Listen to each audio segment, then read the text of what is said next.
My next guest takes on Daniel Teymur coming up here at UFC on ESPN3 on February 23rd. It is Chris Fishgold joining me here on the program for the very first time. Chris, how are you? Let's talk about your UFC debut. I know things didn't go your way against Calvin Kattar in that one, but you always learn more from a loss than a win. What did you take away from that performance that you can bring into this fight?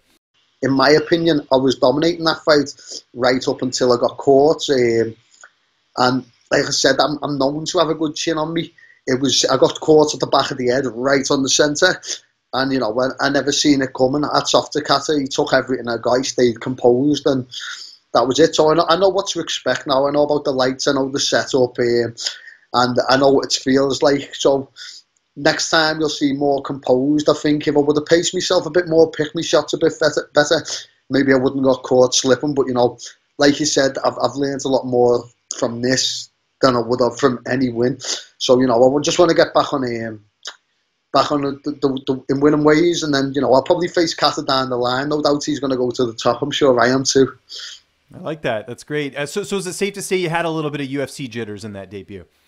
Oh, definitely. Well, not many people know this, but like before that fight, the last time I fought was exactly a year before, and then before that fight, the last time I fought was exactly a year before. So it was my second fight in 2 years. So I had jitters about that, and then going in there, it's the big show. You know what I mean? I couldn't believe it was happening. I'm normally quite calm, and as soon as I seen people cheering and, you know, just the thought running through my head, wow, I'm going out, I'm walking out, fighting for the UFC in Canada. You know, it was crazy. Yeah, so yeah, I had jitters, but one thing I did take away from it is, if people were saying Kattar's meant to be one of the best strikers in the division, you know, he's got good power in that. I know what to expect now, and I think if I would never got caught, I would have outstruck him all the way through that fight. So it's given me a lot of confidence. It's given me a lot of confidence going into this one as well. Yeah, no, and those are very good takeaways to bring into this fight. One thing I wanted to ask you, prior to the UFC, you fought at lightweight, and you know, you fought in the UFC in featherweight. This fight's also at featherweight. Why the drop down now when you know things were working for you at 155? Yeah, well, to be honest, I got to 10-0 fighting a feather. A couple of fights at lightweight, then I dropped to feather, and then I fought out in Asia. I had a bad injury, and I couldn't run to make weight, so I fought at 68 kg. And I ended up, I felt it was a very close fight, but I hadn't fought in 2.5 years, and I took a loss from that. But I personally still think I edged it. A lot of other people do. And then coming back, I just thought, you know what, by then it wasn't about protecting my record, it was just about fighting. So it was like, I'm not going to kill myself to make featherweight. I'm just going to enjoy it as it comes. And, you know, I did that. And then once it got to the UFC, it's like, all right, this is I've got a chance now to make a lot of money and make something of myself here. I'm going to go that extra step, cut to feather, rather than be a small lightweight. I'll be a decent sized featherweight. Take it, bar the fight with Kattar. Kattar was fucking huge, you know what I mean? Right, but, yeah. But I remember I said to my coach after the weigh-in, I come back to my coach and I said, Paul, remember I've been with him since, I said, Paul, like, he looks big, you know. My coach was like, it's all in your head. Just ignore it. There's nothing wrong with it. Right after the fight, we're sitting in the green room, you know, I've got a plate of ice cream. Paul just turns to me, looks at me and goes, hey, Fish, didn't want to say it before, he was the biggest fucking featherweight I've ever seen. Just yeah. But yeah, hopefully I'll have the side advantage. Like, I think Daniel Teymur, he's 5'5", so no, I'm going to have reach for once. How is the cut going for this camp? Because you don't have as much travel. I imagine it's a lot easier because you don't have to, you know, when you're on an airplane, I don't care what people say, I mean, you're retaining water. It's tougher to cut weight when you have so much travel to do. Well, funny you should say, you know, I landed in Canada the Sunday night, and then, you know, they do the fight week weigh-ins to make sure you're on schedule, and I think it was Brock who weighed me, and I thought I had like 10 pounds to lose, and I stepped on the scales and it was 20 pounds, so with retaining the water. And I looked at him and he's like, oh yeah, no, that's sound, if you're sure we'll do it, that's all good. And like, I've never cut that much weight. I'm just like, yeah, of course I'll do it. And I managed to get off. To be honest, it was the easiest cut, because once I was there and I got training, and You know, Mountain was an amazing place, amazing people. So we were just going on walks, you know, getting to know the locals and stuff. And yeah, I got it off sound, but hopefully I'm hoping this will be a lot easier, you know, on the body and the mind. You know, obviously you've always got that stress fight week that shit, that like I'm this weight's pretty high, a lot higher than I thought, you know. So yeah, hopefully it'll show in the fight, stress free. I know what to expect, and it's 2 hours away on a flight. You know, it's in our backyard. I know you travel from one side of the states to the other. It's something crazy, well more than 2 hours in it. So yeah, I'm looking forward to this. Yeah. Let's talk about Daniel Teymur, 6-2 record. How do you feel like you match up against him here? Great, perfect matchup. I think this should be over in. Obviously, I don't want to come across really cocky, but I'm very. No, but you got to show some confidence. There's nothing wrong with that. I like that. Out there, this fight will be over in 3 minutes. I'm confident in my skills. I'm giving it 3 minutes, and the fight will be done. There's not in a disrespect to Daniel, but there's levels to this sport, and you know. He's young in the game. He's a kickboxer. He got to 6-0. He went to the UFC. He's lost his 2. I'm sure he will come back, you know, and get back to winning ways. But it won't be against me. You know, anybody that's watching out there, let's not beat around the bush.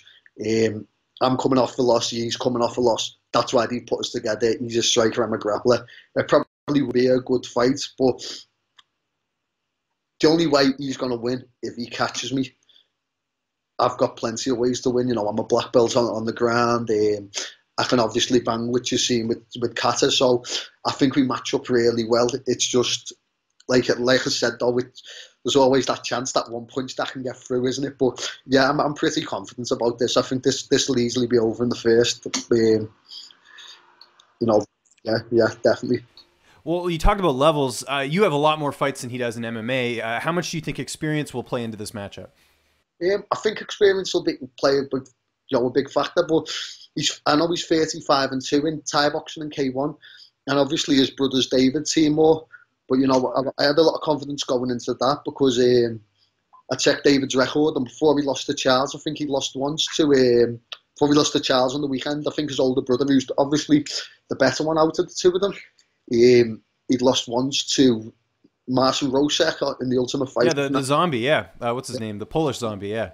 I TKO'd Marcin Rosek when it was 20. That's right, yeah, I remember that, yeah.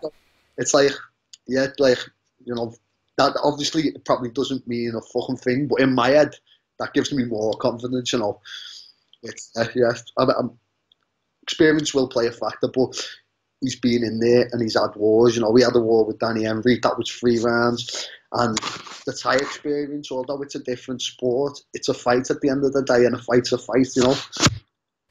Yeah, no, I agree with that. Before I let you go here, we've talked all about your fight career, your training camp, and all that. What do you like doing outside the cage? What keeps you occupied outside of training and competing and all that stuff? Are you watching any Netflix, any TV, playing any video games? What would I find you doing to kind of relax? What does your downtime look like?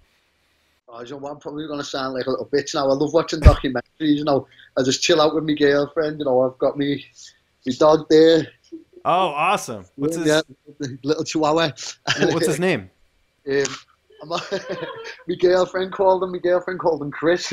So yeah, well, at least you won't forget the name, right? But it's both ways though. When she shouts Chris, I'm thinking shit. Have I done both you turn around at the same time? Yeah. Yeah, that's it. But apart from that, yeah, I used to like I said, when I was domestic, in the domestic game, I used to go out and I didn't mind the drinking that, but I really go out. Partying doesn't really faze me anymore. I'd rather chill at home, watch a few documentaries, go to the cinema, and yeah, that's pretty much it. Hang out with my girlfriend.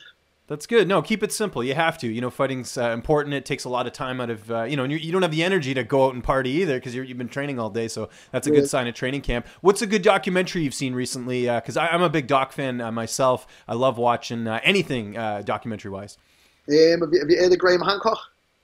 Yes, I have. Yes. He was on Joe Rogan's. He's got some good documentaries. It's some of the stuff he says, I think it's a little out there, but yeah, it's still interesting. Exactly what I'm saying. It's a little bit out there, but some of the stuff he says makes perfect sense. Some of it I disagree with, but you keep an open mind to everything, like the fight game, don't you? And apart from that, nature ones, serial killer ones, a mix. I'm not wasting my time watching something made up on telly. I'd rather be watching a documentary and learning. Yeah, no, I'm with you there. And this is going to be a great card. It's coming up here February 23rd. It is UFC on ESPN +3. Chris, it was great getting a chance to talk to you, man. Just remind people where they can find you on social media. And if you have any sponsors or shout outs, the floor is yours, man. Yeah, Chris Fishgold on Twitter, Chris Fishgold on Instagram as well. Keep it simple. My sponsors, Macro Chef, ISO Sports. They've come over to Europe, the big one in the States. Amazing. Yeah, sorry. So yeah, Macro Chef, ISO Sports, Scramble. They've been with me since day one, and yeah, that's. He's having a little stretch now. He's trying to get some camera time. I don't blame him. That's it. Yeah, so that's pretty much it, I think. And yeah, just a shout out to my girlfriend and my team. All the people making this happen for me, and the UFC for giving me this chance. I never thought I'd get here, especially when I got to 10-0 and I still not had the call. And they really, regardless if I died tomorrow, I've done what I set out to do, and my dream was to be in the UFC, and they've made that dream happen. So yeah, it's I'm a very happy man. And thank you for taking your time out to do this with me.